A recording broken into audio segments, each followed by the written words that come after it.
Thank you. Please be seated. Prefect joke of the day is, how was the Roman Empire cut in half? With a pair of Caesars.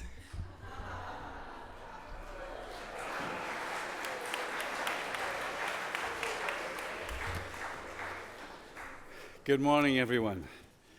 See, that's what I've missed the last 3 weeks. It's been prefect joke of the day. Brighten my day. How good is it to be back? Now, I say that all the time, but I really mean that. It's so good to be back. I feel as if I've been away forever. Some of you may know that Mrs. Robertson and I and Mr. Massimo were in Asia for the last 15 days. In fact, as we left Hong Kong yesterday afternoon, it was 27 degrees and sort of sunny, muggy, but a little bit different from this. But it is great to be back, and we had some great gatherings while we were on the road, and I'll talk a little bit more about that later on. But the reason for this morning's gathering is so that we can catch up on all the other things that went on over spring break. And so I'm going to call up various people. I've got my little script here that I've been given by Miss Miranda. French exchange, call up Paige Doig and Roberto Galindo are going to tell us a little bit about the French exchange. Roberto, yeah? Oui, ça va? Tu parles français maintenant? Ah? Good.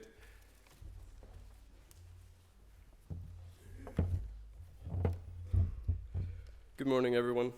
Today, Paige and I would like to share with you a little bit about our experience in the exchange opportunity to Angers, France. For starters, any of these exchange opportunities may seem nerve-wracking, extremely nerve-wracking to anyone who doesn't speak the native language fluently, and is about to spend 2 weeks with people that only speak that language, unlike my peers who came along on this trip who are fluent. And moreover, I improved my French a colossal amount and won't ever forget the highlights of this trip. Despite the language barrier, the warmth of our host families provided us with and the relationships we created will not be easily forgotten. To mention a few highlights, in the area around Angers, we visited numerous castles, a goat farm, des chars à voile, which is basically a car you can sail, not drive, sail, and many more. We thank all of our host families, Le Lycée Sacré-Cœur, and Mr. Lin for making the trip arrangements possible, and Mr. Robertson for the support in this exchange trip. Throughout our stay, we had a few trips outside of Angers. We visited the walled city of Saint-Malo, which, as some of you may know, is the backdrop from the book All the Light You Cannot See, a novel set in World War II. We also visited Juno Beach and the Canadian War Cemetery in Caen, where we were able to pay our respects to a Shawnigan old boy, W.S. Ferguson. To finish off the trip, we were able to spend Easter weekend in Paris. One of the highlights from that is climbing the Eiffel Tower and the many boulangeries around Paris, where I consumed more baguettes and cheese in one weekend than I usually do in 2 years. I want to thank Mr. Robertson and the school on the behalf of our group for making this trip possible, and we highly recommend this exchange to anyone who is considering it for next year. Thank you.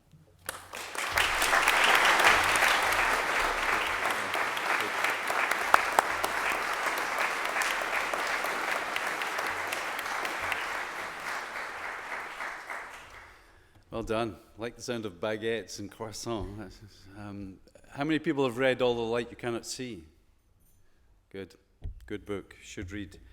Now, just before the break, a lot of our students were involved in the Cowichan Valley Music Festival, and I'm going to ask Ms. Cloud and Ms. Tyrrell to come and tell us about that, please. Thank you.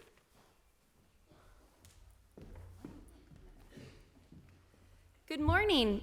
Like Mr. Robertson said, before spring break was the annual Cowichan Music Festival, where local artists from around the Cowichan Valley come together to share their skills and compete in a variety of different disciplines. In the dance category, we had several Shawnigan students perform on stage at the Duncan Theatre in jazz, contemporary, and in tap, all receiving very strong adjudications.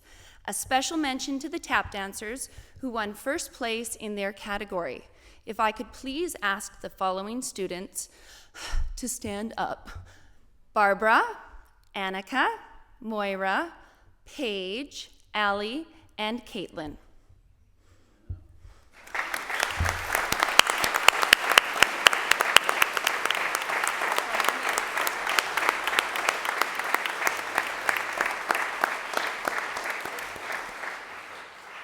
So in the musical portion of the festival this year, we had students competing in the musical theater division and in the classical voice division.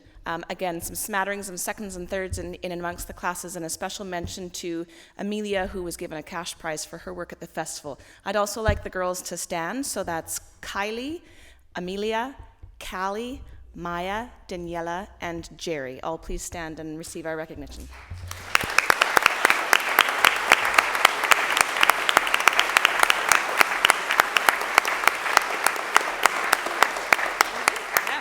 Thank you. Well done. Thank you all. And, okay, so now we had a few tours go out, and I'm going to ask a representative to come up and speak about each of the two rugby tours. First of all, Jamin Hodgkins, are you going to speak about the Colts tour to Italy? Where's Jamin? Tough place to go, Italy. Somebody has to do it.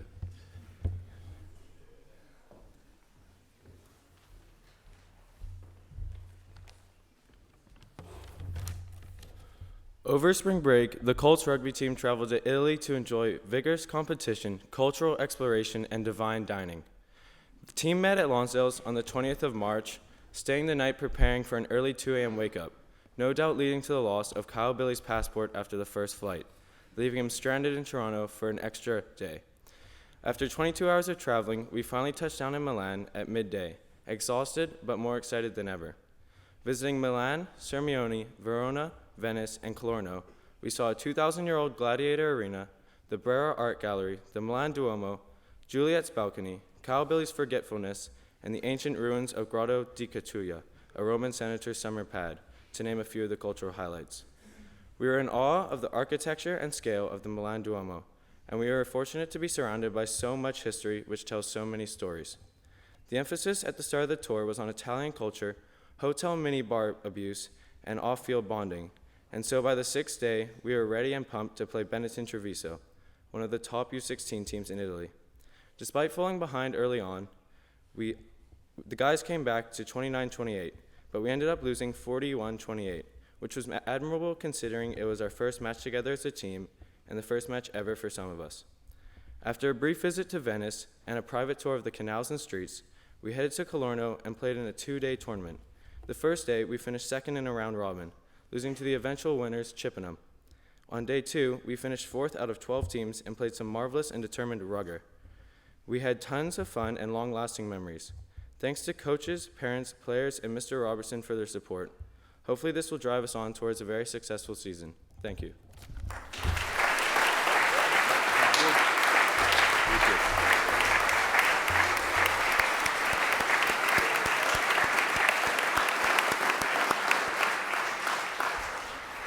Well done, thank you. Sounds like a great tour. And Hazel's going to talk to us about the girls' tour.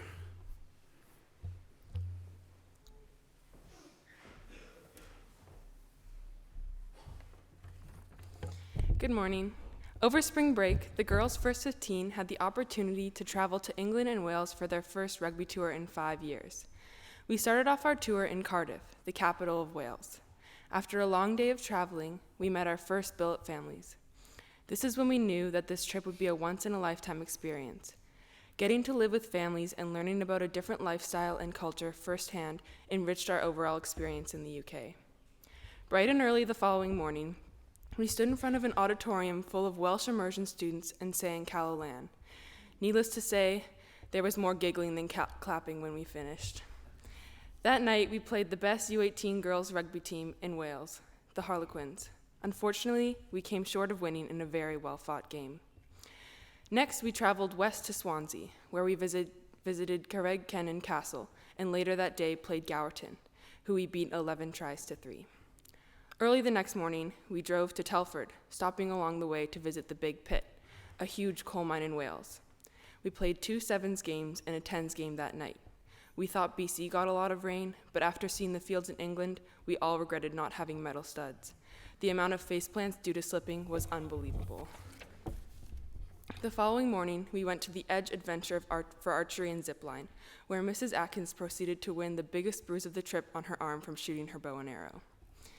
The next day, we played against Oswestry. This was our final game of the tour, and we all knew we had to leave everything we had on the field. The young girls played an outstanding sevens game, which they won 12 tries to 1. By the first half of the U18 game, we were already down a couple of tries. Exhaustion filled everyone's faces, but as we huddled to begin the second half, we realized that this would be our last moment to show the UK what Canadian girls rugby was all about. We did a quick cheer and went on to play the most amazing game I had ever been a part of. We fought hard, even when we were tired. The constant cheering from the sidelines raised our energy. We ended up winning our game by 8 points. That day was the highlight of our tour.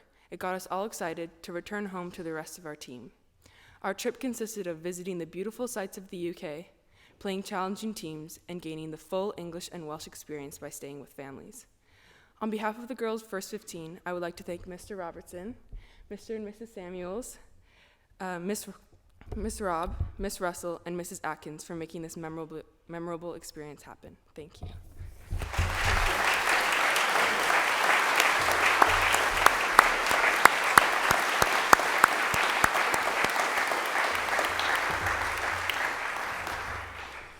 So well done, both those groups. As you know, so often touring is one of the best things that you do in the course of your school experience. So if you get a chance to go on these tours, you really take it, and you've obviously set yourselves up, both those groups, for the season ahead. So well done.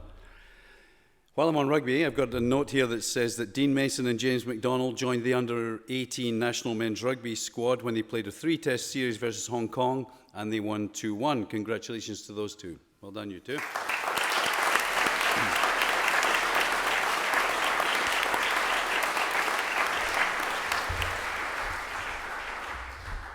All of our hockey teams had their playoffs in the spring break, Bantam Prep, Midget Prep, Female Prep, and the Midget Varsity. And they were all away at Penticton for those. The Bantam Prep team went 2-2 and finished the season strongly. The Female Prep team, the Girls Prep team, went 1-2, and although they missed the semi-finals, they finished the season on a high note, apparently with some strong showings there. The Midget Prep boys went 2-1 in their round robin and didn't move on to the semis, but they actually beat the team that won the championship in that round robin, so pretty good performance. Overall, a very successful season for all three of those hard-working teams. And the boys' Midget Varsity team won the league championship and also went on to win the playoff championship in Penticton. So I'd like the coaches, Coach Pollock and Coach Chant, and the team captains to come up and present the trophy, please. Thank you. Midget Prep.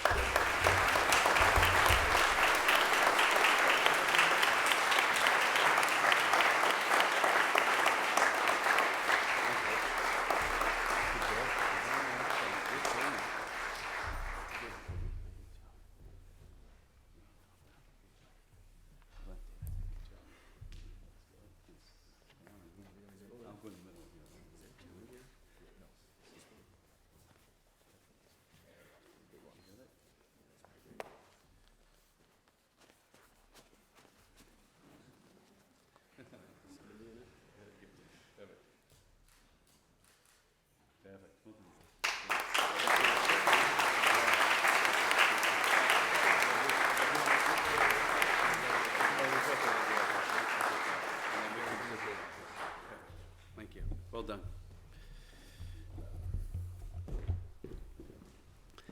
So, still on sports, basketball.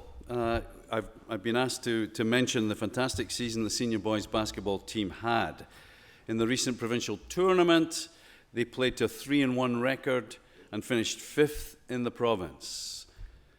Drew Leo Lusagiapi and Sergio Pereira were named tournament all-stars. Further, Sergio, Hans Krohn, Scott Leslie, Cal Murdy, and Coach Pasquale were chosen for an upcoming Vancouver Island all-star game.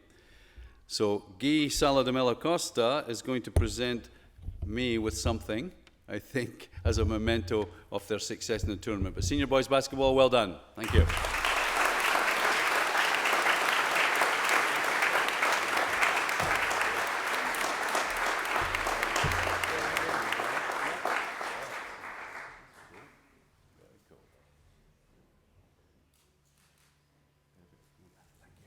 Thank you.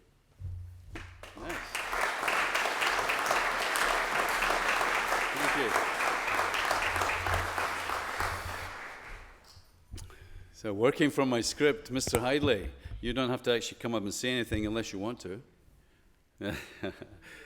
Mr. Hidley and our golf team had the tough task of going off to Arizona in the sun, and were able to train on some great courses over the spring break. The team's in fine shape for the upcoming season, I read. Stay tuned for some positive results from tournaments in the near future. We're looking forward to hearing of their successes. Well done. And considerably different from whacking a golf ball around the sun-kissed links of Arizona, our rowers were working their tails off over spring break.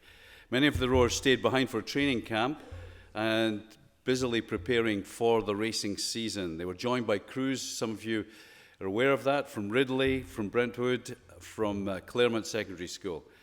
And the competitive nature of the practices was extremely high.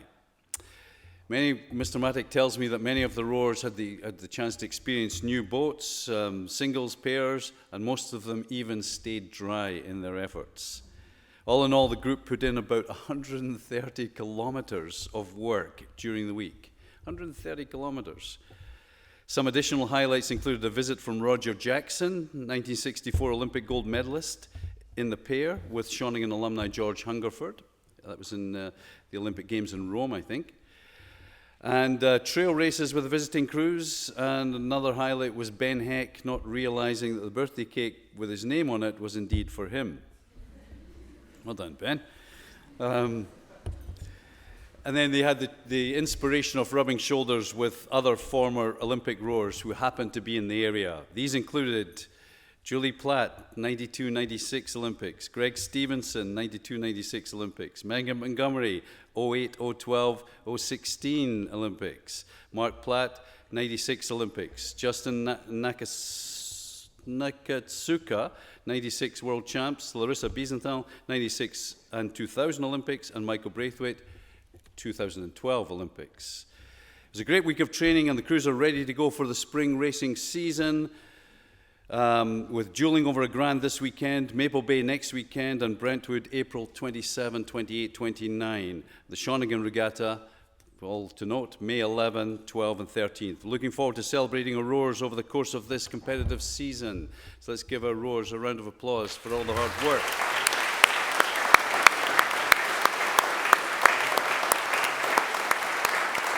Good.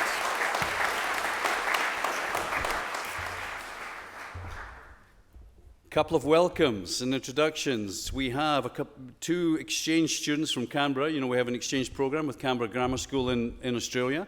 And the latest two from Canberra are Ryan McKay and Fred Taylor, both coming into grade 10 in Duxbury, I think. Yep, stand up, boys. Welcome. There we are.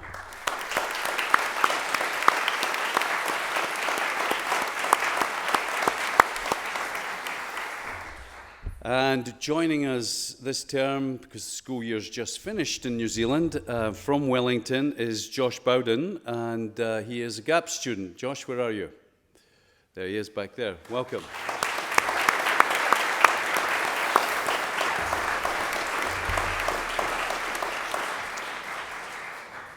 So there we are. Lots, I think we covered it all. Did I miss anything? Didn't miss anything. Okay, I don't think so. Anyway, just briefly back to where I started on the trip. 15 days on the road, one of the things that struck me again, and I've done this a number of times, as you know, the relationships, the strength of the relationships of Shawnigan past parents, current parents, Shawnigan alums of all vintages with each other, and the pride that they feel in their school is really just so heartening. It was wonderful. We went from event to event to event, And that's what we encountered. It was such a strong emotional experience, actually. And one of the things I want to leave you with is that Shawnigan's brand is strong. And what is a brand? A brand is essentially a promise. It's a promise that this is what you can expect. So that's what a brand is supposed to be. So when I talk about Shawnigan's brand, I'm talking about what people can expect when you tell them that you were at Shawnigan or that you are at Shawnigan. And obviously, that can go two ways. It can be a bad thing or a good thing. It's not supposed to involve anything at all close to any arrogance or overconfidence or anything like that. But it is supposed to be a set of expectations that people can have when they network with you. And what was wonderful was to see the networking that was unfolding before our very eyes, with older alums talking to younger alums and connecting them with opportunities, potential opportunities, and parents doing the same thing. So the good news is that that brand is strong because of the work that you're all doing, staff and students. And it's as simple as that. It doesn't happen on its own. It happens consciously with your conscious daily efforts. So keep the brand strong, finish the year very strongly, and then you'll look back with pride. And then maybe in 10, 15 years' time, they'll pull the old guy back out with his walker and everything, and I'll come to one of your alumni gatherings, and I'll look forward to that. Thanks, everybody. Well done.